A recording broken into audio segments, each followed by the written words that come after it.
할렐루야. 찬양의 은혜 받으셨습니까? 세계적인 기업인 제너럴 일렉트릭 회사의 최연소 회장이었던 잭 웰치는 좌절을 모르는 불굴의 기업가였습니다. 회사가 위기에 빠졌을 때 그 기업을 혁신적이고 또 유연하고 효율적인 기업으로 바꾼 20세기 최고의 기업가 중에 한 명입니다. 자, 그런데 그 사람에게도 실패가 있었습니다. 그리고 그 실패를 통해서 배웠습니다. 실패도 성공으로 가는 하나의 필수적인 과정이라고 생각했습니다. 그리고 실패해서 배우지 않는다면 성공은 결코 불가능하다는 게 이 잭 웰치의 생각이었습니다. 이 웰치의 생각은 그가 어렸을 때 어머니로부터 영향을 받았습니다. 이 잭 웰치는 고등학교 때 아이스하키 선수였습니다. 그리고 고등학교 3학년 때는 그 팀의 주장이었습니다.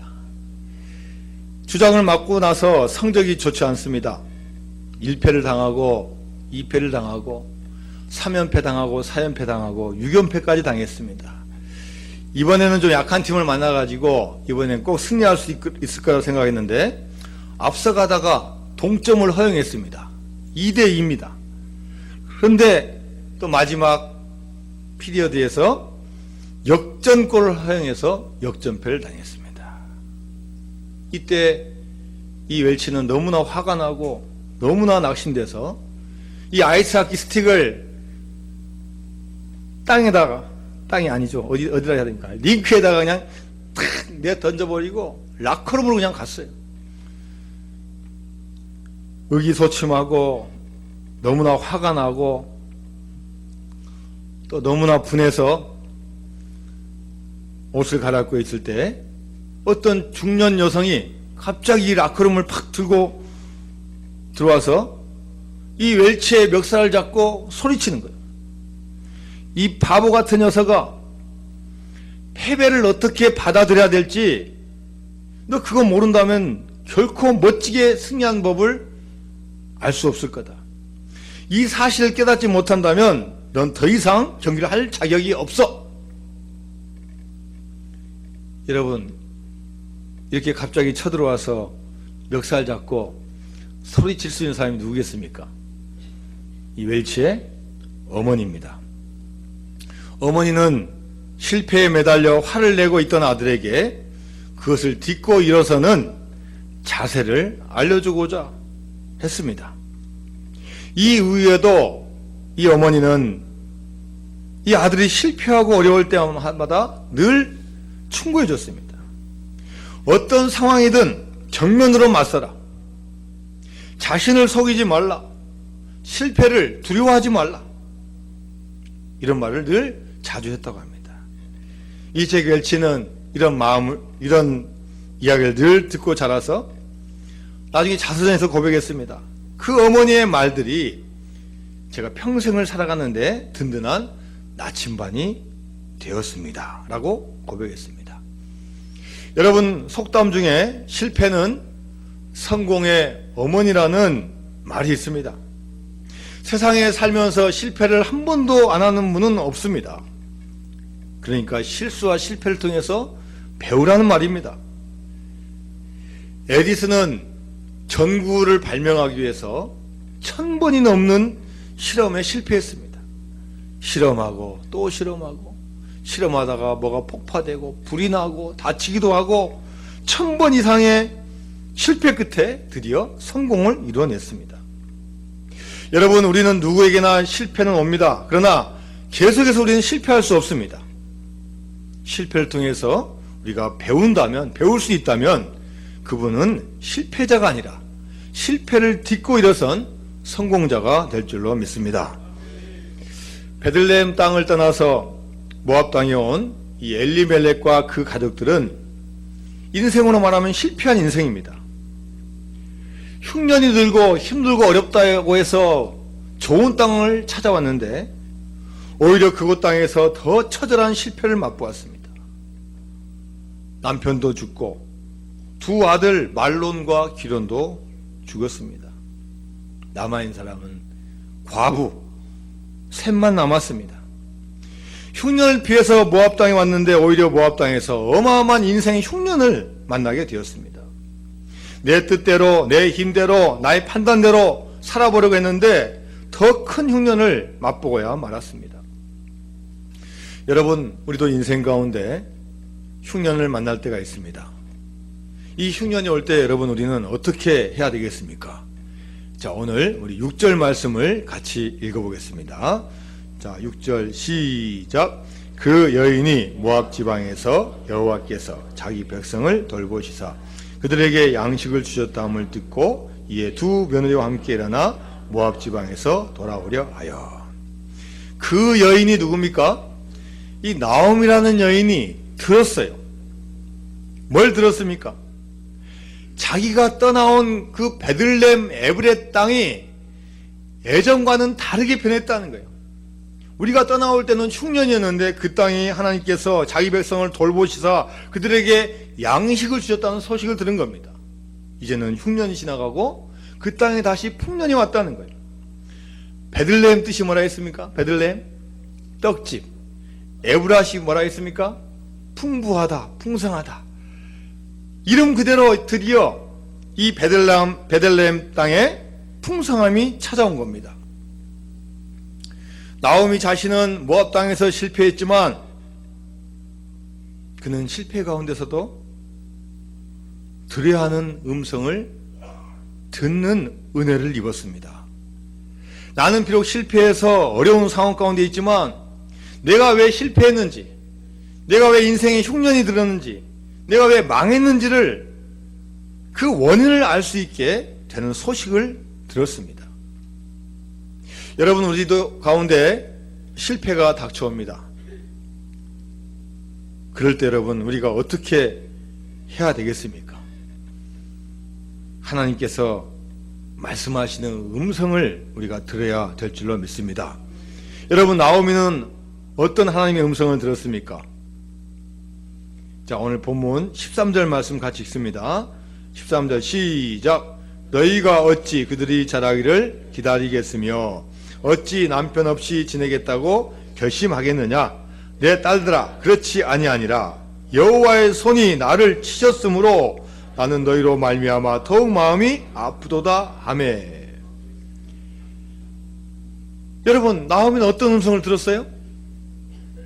내가 실수하고 내가 잘못하고 내 계획대로 안 된 게 아니라 하나님께서 하나님의 손을 가지고 나를 치셨다는 거예요. 왜 내 마음이 더 아프냐? 내가 그냥 잘못해서 그 대가를 받으면 괜찮은데 이 모든 과정을 쭉 생각을 해보니까 하나님께서 직접 손을 들어서 나를 치셨다는 거예요. 내가 힘들고 어렵다고 10년 전에 그 믿음의 자리를 박차고 나간 것에 대한 그 후회, 회개, 그리고 깨달음이 이 나오미의 마음 가운데 오게 된 것입니다. 여러분, 우리도 이 세상에서 사업에 실패하고 직장에서 실패하고 여러 가지 일들로 실패하면 여러분 무슨 생각을 하십니까? 운이 나빴다고 말하시겠습니까?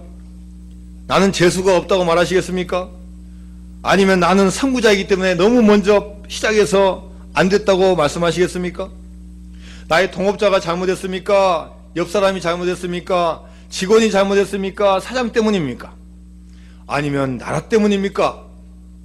아니면 남편, 아내, 우리 자식 때문입니까? 그러나 믿음의 사람은 그 가운데서도 하나님의 음성을 듣는 게 믿음의 사람이라는 것입니다. 어떠한 이유를 대기 전에, 어떠한 환경을 탓하고 누구에게 책임을 전가하기 전에 하나님께서 직접 그렇게 하셨다는 것을 우리가 인정을 해야 된다는 겁니다. 여러분, 교인도 징계를 받고 믿는 사람도 징계를 받습니다. 하나님은 자기 백성을 직접 징계하실 때가 있어요. 자녀들이 잘못하는데, 자신의 백성들이 잘못하는데 그대로 놔두면 멸망의 길 가는데 어떻게 그대로 놔두겠습니까? 하나님의 사랑, 하나님의 은혜를 가지고 우리를 그때그때마다 만지시기도 하시고 때로는 징계도 하시고 이런 과정을 밟으신다는 거예요. 여러분, 나오미는 자신에게 찾아오는 어려움이 하나님의 징계라는 것을 깨달았어요. 그래서 오늘 6절 뒷부분에 보니까 뭐라고 표현되어 있습니까? 양식을 주셨다함을 듣고 이에 두 며느리와 함께 어떻게 했어요? 일어나 모압 지방으로 돌아오려 하여.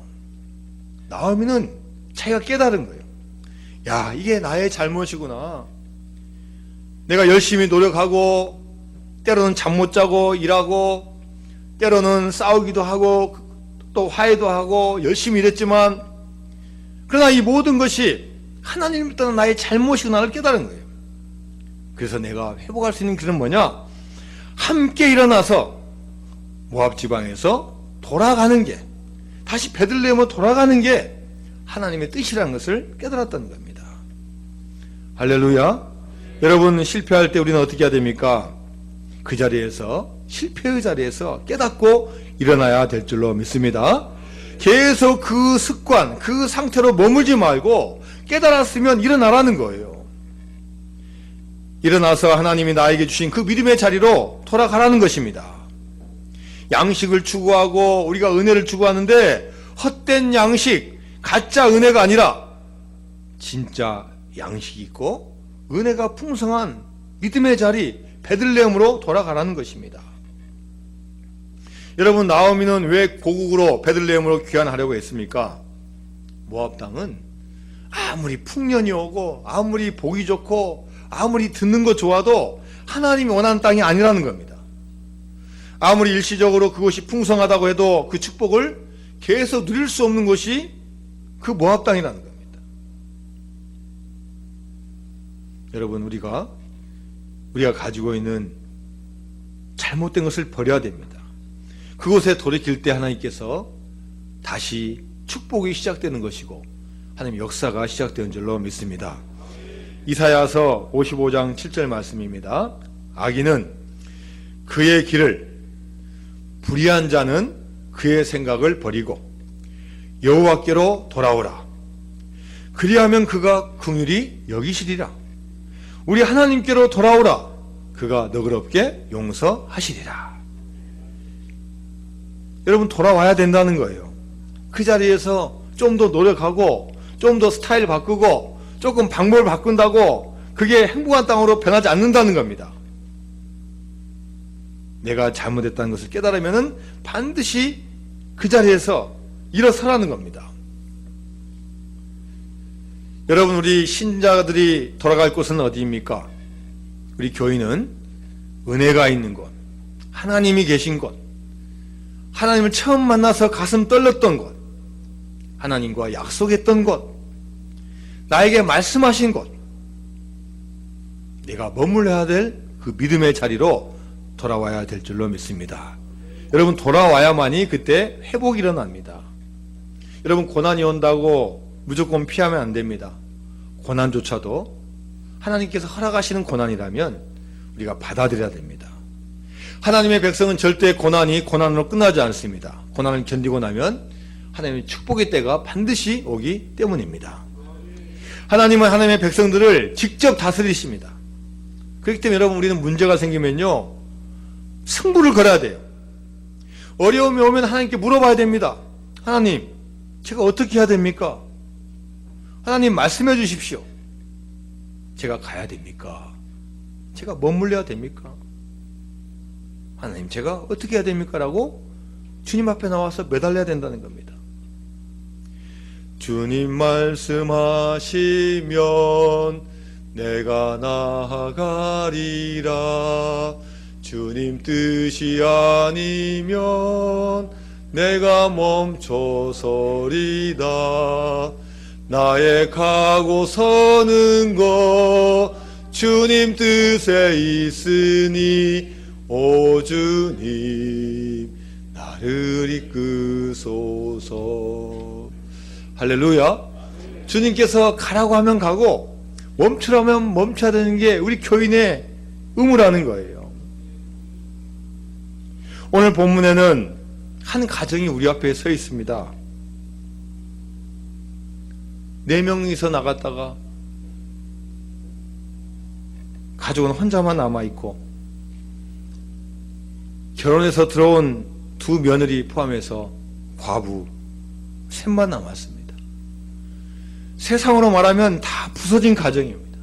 상처투성이고 외롭고 힘든 가정입니다. 여러분 이방 땅에 가서 성공하기 위해서 얼마나 열심히 일했겠습니까? 먹을 거 안 먹고 저축하면서 얼마나 애쓰고 노력했겠습니까? 희망에 차서 우리도 이제 돈 벌면 많이 벌면 다시 고향으로 돌아가야지 하면서 얼마나 열심히 노력했겠습니까? 근데 여러분 돈을 벌면 벌수록 일하면 일할수록 시간이 가면 갈수록 이 세 여인에게는 슬픔과 고독과 외로움만 찾아오는 거예요. 누구 하나 이들의 진정한 친구가 되어주고 도움 줄 사람이 없습니다. 여러분 명절 잘 보내셨습니까? 명절 잘 보내셨어요? 네, 우리 부모님도 만나시고 자녀도 만나고 우리 형제자매 만나셨습니까? 좋으셨습니까? 그래요. 좋은 분도 있어요. 좋은 분도 있어요. 그러나 여러분 우리 자녀가 정말로 여러분의 마음 알아준 자녀 있습니까? 정말로 부모님이 나를 끝까지 사랑해줄 여러분 부모님 계십니까?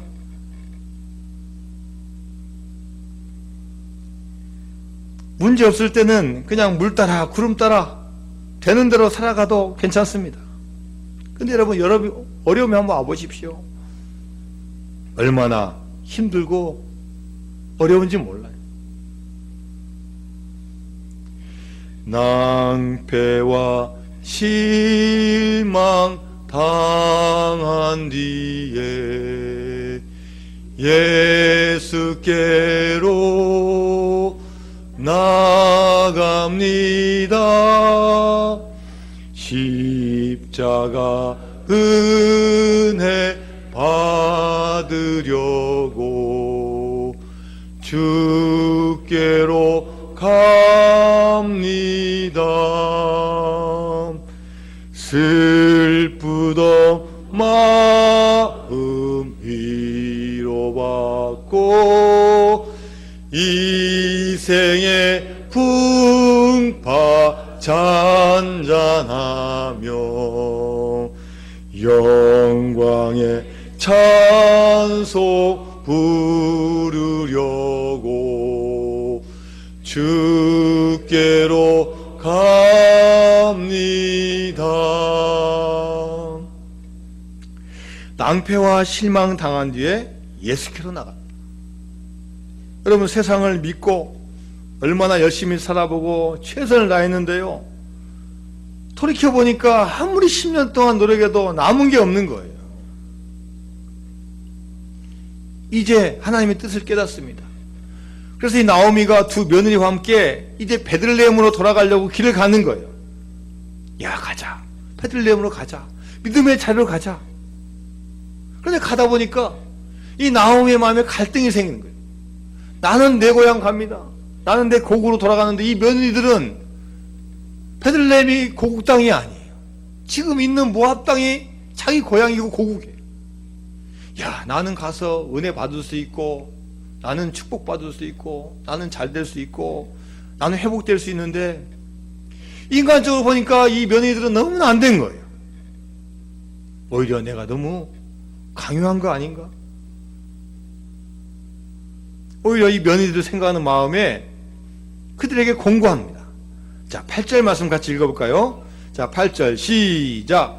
나오미가 두 며느리에게 이르되 너희는 각기 너희 어머니의 집으로 돌아가라. 너희가 죽은 자들과 나를 선대한 것 같이 여호와께서 너희를 선대하시기를 원하며. 너희 집으로 돌아가라는 거예요. 나 따라오면 고생할 수밖에 없다. 그 당시 여러분 여자들의 지위가 어떻습니까? 일할 수도 없고 뭐 월급 받을 수도 없고 남자 없이는 생활할 수가 없어요. 야, 나 혼자 가면 된다. 같이 오지 말라는 거예요. 근데 여러분 이 며느리들이 어떤 며느리들이에요? 야, 보통이 아닙니다. 아닙니다, 어머니. 어머니 따라가겠어요. 어머니 따라가겠습니다. 또 말합니다. 안 된다. 안 된다. 너희들 여기 있어라. 자, 그러면서 이야기합니다. 자, 11절 말씀 있습니다. 11절 시작. 나오미가 이르되 내 딸아 돌아가라. 너희가 어찌 나와 함께 가려느냐. 내 태중에 너희의 남편 될 아들들이 아직 있느냐. 따라오지 말라는 거예요. 그리고 11절 뒷부분 보니까 뭐라고 되어 있어요? 내 태중에 너희의 남편 될 아들들이 아직 있느냐. 이런 무슨 말입니까? 우리나라도요 고구려 시대에 형사 취수제라는 제도가 있어요. 형이 돌아가시면은 형 부인이 혼자 살 수가 없는 거예요. 경제적인 힘도 없으니까 결국은 살 길이 없는 거예요. 그렇기 때문에 이 여인들을 보호하기 위해서 그 동생이 형수님을 데리고 사는 제도를 만들었어요. 아마 이 당시에도 그런 제도가 있었던 모양이에요. 내 태중에 너희의 남편 될 아들들이 아직 있느냐. 야, 나는 이제 나이도 들었고 재혼하기도 힘들다. 설사 내가 아들을 낳는다 할지라도 그 아들들이 어떻게 커가지고 너희들하고 결혼할 수 있겠느냐. 그런 현실적 희망 없다. 그냥 너희들 여기서 머물고 재혼해서 살아라. 이게 바로 나오미의 사랑이에요. 돌아가라는 겁니다. 너희들 아직 젊으니까 이곳에서 행복하게 살라는 거예요. 여러분, 이것이 인간적으로는 당연한 것이고 합리적입니다. 우리도 여러분 그런 상황이 있다면 그렇게 말하지 않겠습니까? 야, 나 혼자 가도 충분하다. 너희들은 다시 재혼해야 되지, 다시 살아야 되지, 그렇게 하지 않겠습니까? 여러분, 이 세상에서 사람들이 삶이 힘들어지면요 얼마나 강팍해지고 완악해집니까? 여러분, 집안 가정이 한번 어려워 보십시오. 안 싸울 일도 싸우게 되고 심지어 헤어지게 되는 거예요. 우리나라에서 이혼율이 급격하게 향상된 때가 언제입니까? IMF 때예요. IMF 때. 나라가 힘들고 경제가 힘들고 가정이 힘드니까요. 그것 때문에 같이 못 살고 가정이 해체되는 거예요. 제가 얼마 전에 결혼한 청년의 이야기를 들었습니다. 그 청년이 저한테 이야기하는 거예요. 목사님, 제 주변을 보니까요 결혼한 커플 절반이 이혼합니다. 목사님, 교인들은 조금 덜 하는데요 믿지 않는 친구들 보니까요 싸워가지고 반절이 결혼합니다. 이혼합니다. 상황 힘들고 어려우면요 상대방 생각하는 것보다도 나의 자존심, 나의 생각 때문에 그냥 다 끊어버린다는 거예요. 지금 부산에서 큰 교회 목회하시고 계시는 한 목사님이 호주에서 이민교회를 15년 하시다가 이제 한국에 있는 교회에서 청빙을 받아서 들어오셔가지고 지금 목회를 하고 계십니다. 이 목사님께서 호주에 살다 보니까 이 우리 교민들의 특징이 있다는 거예요. 먼저 혼자 온답니다. 먼저 혼자 온대요. 혼자 와서 열심히 일한다는 거예요. 호주에서 홀로 서고 또 잘 살기 위해서 정착하기 위해서 열심히 일한다는 거예요. 그런데 조금 이제 살면 어떻습니까? 이제는 고국이 생각나는 거예요. 고향 땅에 있는 부모님이 생각나고 형제자매가 생각나요. 이 대한민국에서 잘 살면 괜찮은데 내가 사는 것보다 조금 못 살면은 이제 부른다는 거예요. 아버지, 어머니 호주로 오세요. 형, 동생, 누나 와요. 내가 좀 해놨으니까 먹고 살 수 있어요. 오세요. 자, 그래서 호주로 한 명씩, 두 명씩 가신다는 거예요. 서로 어려운 상황 가운데서 열심히 일하는데요. 이제 조금 살만하면은 이제는 조금만 가지고 이제 싸운다는 거예요. 이제 힘들고 어려울 때는 서로 이해해주고 서로 막 이해해준 그 가족의 사랑이 있는데 이제는 조금 살만하다면요 서로 조금만 가지고 그냥 마음이 상한다는 거예요. 그래서 서로 싸우고 다투고 형제지간이 나중에는 원수지간으로 변한 경우가 그렇게 많다는 거예요. 여러분, 무엇을 말하고 있습니까? 우리 삶의 문제는 환경의 문제가 아니라 마음의 문제라는 거예요. 힘들고 어려워도 내가 왜 있는지, 내가 부모님으로부터 있는 존재인지, 내가 또 형제 동생과 어떻게 같이 사귀었고 어떤 내 서로 도움을 주고 살았는지를 잊지 말라는 거예요. 할렐루야. 여러분, 나오미와 이 두 며느리는 우리 말로는 이루할 수 없을 만큼의 크나큰 고난을 겪었습니다. 그렇지만 이 가정이 감사한 것은 무엇입니까? 힘들고 어려울 때 서로에 대한 사랑해주고 배려해준 게 이 가정의 힘입니다. 여러분, 우리가 속지 말아야 될 게 있습니다. 돈이 없어서 불행한 것 아닙니다. 성공하지 못해서 불행한 것 아닙니다. 세상적인 것 부족해도 얼마든지 우리가 서로 사랑하고 이해하면요, 얼마든지 우리 안에 행복이 임할 줄로 믿습니다. 없어서 부족해서 불행한 것이 아니라 내가 가지고 있는 것에 감사하지 못해서 불행한 것입니다. 아무리 힘들고 어려워도 우리 주님 바라보고 나아가는 우리가 되어야 될 줄로 믿습니다.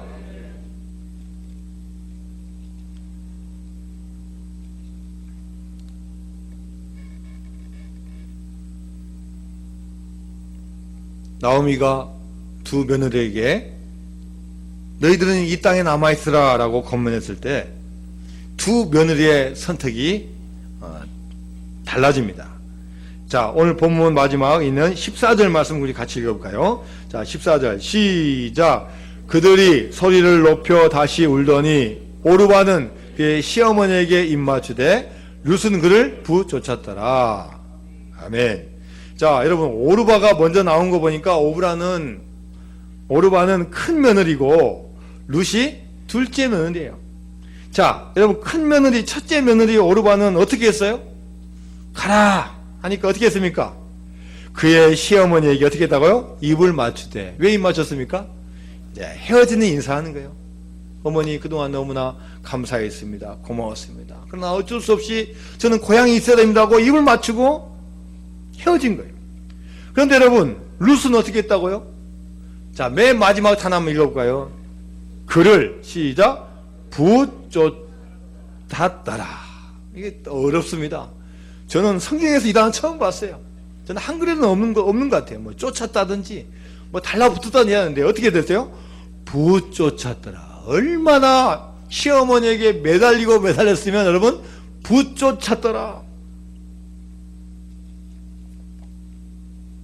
붙들고 늘어진 겁니다. 밀착해가지고 바싹 따라가는 거예요. 성경에 왜 달라붙었는지, 왜 부쫓았는지 그 원인이 뭐다라고 정확히 나오진 않았어요. 그러나 여러분, 그 원인과 이유가 뭐겠습니까? 고린도후서 2장 15절 말씀입니다. 우리는 구원받는 자들에게나 망하는 자들에게나 하나님 앞에서 그리스도의 향기니. 우리는 믿는 자들에게나 믿지 않는 자들에게나 하나님 앞에서 뭐라고요? 그리스도의 향기라는 거예요. 여러분, 왜 이 두 며느리가 처음에 같이 쫓아갔고, 야, 안 된다는데 돌아가라는데도 또 그 중에 한 명은 또 끝까지 쫓아갔겠습니까? 이 두 며느리가 이 시어머니를 통해서 하나님을 만나게 된 거예요. 이야, 하나님 믿는 사람은 이런 사람이구나. 그리스도의 향기가 이 시어머니에게서 흘러나오는 거예요. 아무리 착해도 아무리 뭐해도 할 수 있는 게 아닙니다. 전능하신 하나님의 향기를 뿜어내는 그 사람을 쫓아가게 된 줄로 믿습니다. 여러분, 우리가 아무리 힘들고 고난이 와도 그것은 절대 끝난 게 아닙니다. 하나님이 다 가져가신 것 같지만 절대로 끝이 아닙니다. 여러분, 다 실패하고 다 버림받은 것 같지만 이 룻이라는 여인을 통해서 다시 믿음을 이어가게 만들고 새로운 믿음의 씨앗을 뿌려서 앞으로 오실 메시아 예수님의 조상이 되는 그 축복을 룻을 통해서 허락하여 주십니다. 여러분, 우리가 어떤 상황, 어떤 처지, 나이, 재산, 건강, 관계 다 없다 할지라도, 다 사라졌다 할지라도 내가 믿음 하나 붙잡으면은 반드시 그 씨앗을 통해서 열매 맺게 해주시고 축복을 주실 줄로 믿습니다. 여러분, 우리 가족 중에서, 우리 교인 중에서, 우리 뭐 사업장에서, 직장 중에서 여러분 다 잘하는 사람 어디가 있어요? 다 잘 믿고 다 잘하는 사람 어디 있습니까? 그러나 내가 한 사람이 주님 붙잡고 나아가고 믿음으로 나가면 그 한 사람을 통해서 은혜 주시고 큰 축복을 허락하여 줄 줄로 믿습니다. 미국 캔자스시티 어느 한 교회 주일날 예배를 드리는데 예배당 맨 뒤 끝에서 한 청년이 계속 예배 시간에 눈물을 흘리고 있습니다. 목사님이 예배를 마친 후에 이 청년을 만났습니다. 청년, 왜 그래요? 예, 목사님, 저는 19살 때부터 만화를 그렸습니다. 만화책을 출판하려고 하는데 어느 출판사에서 받아주지 않습니다. 지금 제가 계속 다니는데 갈 곳이 없어서 더 이상 받아주지 않으니까 여기까지 왔습니다. 돈이 없으니까 기차역에서 잠을 자고 낮에는 방랑하면서 그림을 그리고 있습니다. 목사님이 이 청년이 불쌍해서 말합니다. 자, 비록 허름하지만 교회 창고가 하나 있으니까 거기에서 잠을 자면서 그림을 그리게나. 그리고 그 대신 교회 청소는 자네가 해주게. 그래서 이 청년이 그 제안을 수락해 가지고 이제 창고에서 잠을 자고 또 낮에는 청소도 하고 그림을 그리면서 이렇게 생활하는 거예요. 근데 여러분, 교회 창고가 뭐가 있었겠어요? 뭐가 왔다 갔다 합니까? 이 쥐가 왔다 갔다 하는 거예요. 쥐가 왔다. 처음엔 쥐가 징그럽지만 이제 늘 왔다 갔다 하니까 친구가 된 거예요. 그래서 부스러기 과자도 주고 먹을 것도 주고 이제 쥐하고 같이 사는 거예요. 뭐 스타트 뭐 적겠죠. 그러면서 이제 쥐에 대한 그림을 그리는 거예요. 그래서 탄생한 게 누굽니까? 미키마우스요. 어떻게 잘하시는지. 제가 몇 번 했으니까 잘하시는 거예요. 미키마우스가 탄생하는 겁니다.